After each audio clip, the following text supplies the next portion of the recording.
నమః ప్రణవార్థాయ శుద్ధ జ్ఞానైకమూర్తయే నిర్మలాయ ప్రశాంతాయ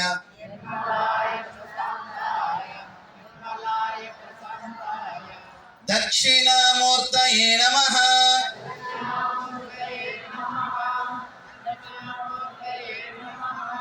చాలా సంతోషం. మీతో ఒక గురుముద్ర పెట్టిస్తాను.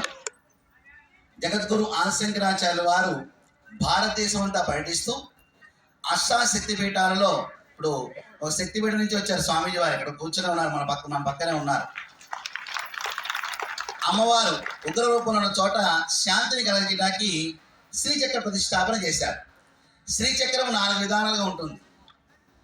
భూప్రస్థానము, వేరు ప్రస్థానము, కైలాస ప్రస్థానము, ఆకాశ ప్రస్థానం అని 4 విధాలుగా ఉంటుంది. దాంట్లో నవవిధ ఆవరణతో కూడి ఉన్న ఆ మేరు ప్రస్థానానికి అర్చన చేసేప్పుడు గురువుకు నమస్కారం చేసి సన్నివేశం వస్తుంది.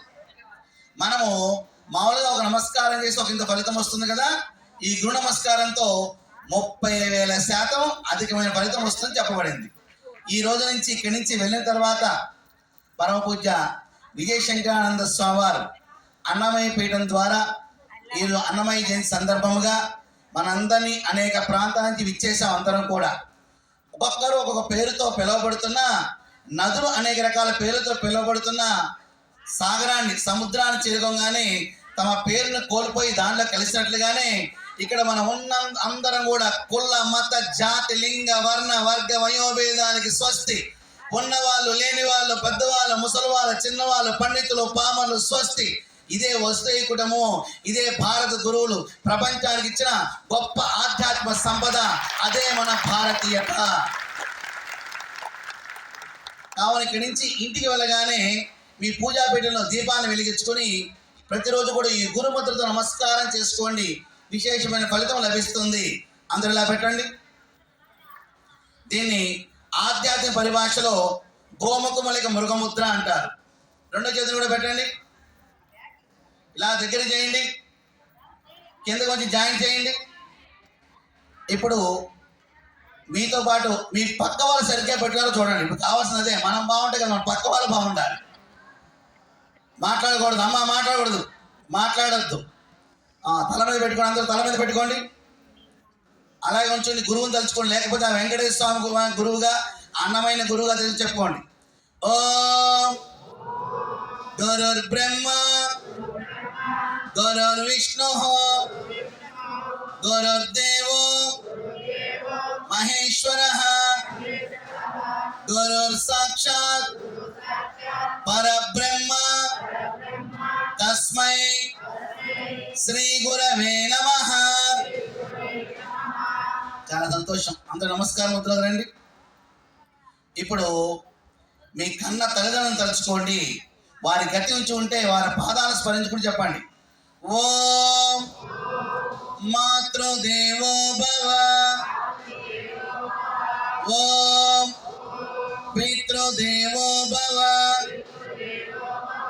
ఓం ఆచార్య దేవో భవ, ఓం అతిథి దేవో భవ.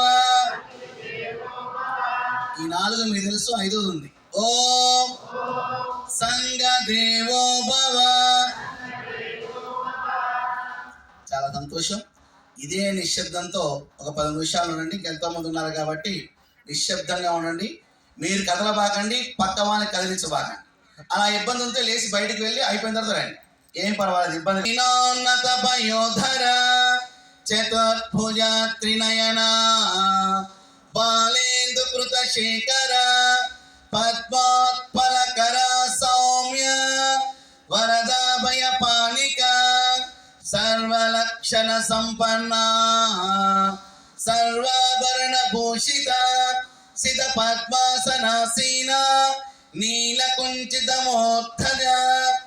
ఋగ్వేదము, యజుర్వేదము, సామవేదము, అథర్వవేదము, ఉపనిషత్తులు, ఇతిహాసాలు, అష్టాదశ పురాణాలు పరమేశ్వరు యొక్క సత్యోజాత, వామదేవ, అఘోర, తత్పురుష, ఈశాన్ అనే పంచముఖాల నుంచి సప్తకోటి మహామంత్రాలు ఉద్భవించినాయి.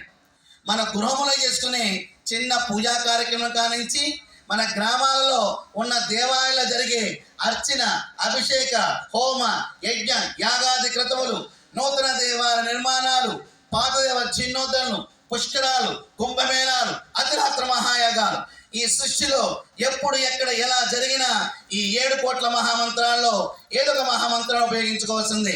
ఉత్తరమ్యాయ మహామంత్రాలు, దక్షిణమ్యాయ మహామంత్రాలు, దానాపత్య మహామంత్రాలు, కౌమార మహామంత్రాలు, సౌర మహామంత్రాలు, శాక్తేయ మహామంత్రాలు, వైష్ణవ మహామంత్రాలు, వైఖానస మహామంత్రాలు, శైవ మహామంత్రాలు, బ్రహ్మ మహామంత్రాలు,